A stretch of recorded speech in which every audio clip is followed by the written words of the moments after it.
Bem-vindos a mais uma meditação diária, bem-vindo ao nosso canal da Igreja Sal da Graça, esse nosso ambiente de meditação na Palavra de Deus. Você é o nosso bem-vindo, o nosso bem-aventurado está juntamente conosco para mais uma meditação. Hoje a nossa meditação está justamente na segunda carta de Paulo aos Tessalonicenses, no capítulo 2, no versículo 3 até o versículo 4. Nós vamos meditar nesse texto maravilhoso que diz: ninguém de nenhum modo vos engane, porque isso não acontecerá sem que primeiro venha a apostasia e seja revelado o homem da iniquidade, o filho da perdição, o qual se opõe e se levanta contra tudo o que se chama Deus ou é objeto de culto, a ponto de assentar-se no santuário de Deus, ostentando-se como se fosse o próprio Deus. Paulo está escrevendo aqui aos Tessalonicenses, falando acerca da vinda de Cristo. A vinda de Cristo não vai acontecer antes que o homem da iniquidade ele se manifeste. Como muitos conhecem como sendo o anticristo, se manifeste. E uma das coisas que ele fala, que a primeira coisa que vem antes da manifestação do anticristo, antes da manifestação do iníquo, do homem da iniquidade, antes da vinda de Cristo, é a apostasia. O que é a apostasia? A apostasia é o abandonar a fé, é o deixar, é o virar as costas. Não digo apenas para as Escrituras Sagradas, não digo apenas virar as costas para Deus, não digo apenas virar as costas para o Evangelho, mas eu digo virar as costas para si mesmo. E por que eu digo isso? Porque a apostasia é simplesmente a negação da esperança, a negação da restauração, é a negação da oportunidade de mudança, de transformação. Eu venho falando ao longo dos tempos aqui no nosso canal da Igreja Sal da Graça, falando sobre uma coisa importante que as pessoas têm perdido nos últimos dias, que é o viver o Evangelho, independentemente de qual é a denominação que você frequenta, seja assembleano, seja unicista, seja presbiteriano, seja batista, seja quadrangular. O Evangelho está acima dos dogmas que cada um de vocês pratica. O Evangelho está muito acima dos próprios pensadores, dos filósofos, dos teólogos que escreveram a teologia de cada um de vocês.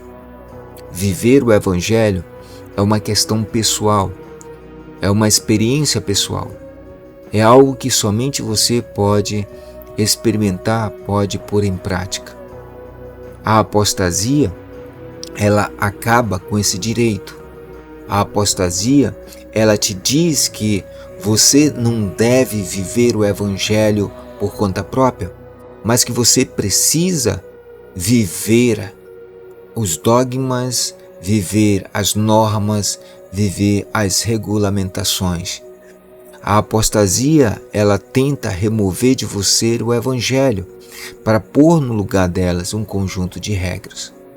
Não estou aqui falando que a tua doutrina é errada ou a tua doutrina é certa. O que eu estou falando aqui é que a apostasia, ela esfria a fé das pessoas quando remove o Evangelho, deixando o homem vazio. E aqui é um ponto importante. Ninguém pode colocar um outro fundamento a não ser o fundamento de Cristo. Todo e qualquer dogma, se estiver contrário, se estiver em uma contraposição àquilo que Cristo ensina como prática de vida, como prática de evangelho, este dogma, ele é apóstata, ele deve ser considerado como anátema. Por isso que nenhum regulamento, nenhuma norma, nenhum estatuto, nenhum conjunto de normas chamadas de fé que não expresse o Evangelho de fato, ele pode ser caracterizado como um dogma apóstata. A apostasia, ela já está acontecendo no meio em que nós vivemos. Nós temos um grande avanço em números de denominações que surgem. Eu costumo dizer que existem mais igrejas do que bares, bordéis, casas de show. Mas por que o nosso país, por que o mundo vai de mal a pior? Se Jesus Cristo disse aos discípulos que eles são sal do mundo e luz das nações, por que então nós vivemos em um mundo onde a injustiça, onde o ódio, onde a prostituição, onde a lascívia, onde a luxúria, onde todos os pecados estão se proliferando? Você talvez possa me dizer da seguinte forma: Paulo Neto, a Bíblia fala por se multiplicar a iniquidade vai se multiplicar. Mas observe que Jesus, quando fala por se multiplicar a iniquidade, o amor de quase tudo se esfriará. Ele está querendo dizer isso, olha, o amor só vai esfriar se a iniquidade aumentar. Jesus Cristo estava dizendo aos discípulos, olha, vocês não podem, de maneira nenhuma, permitir que a iniquidade cresça.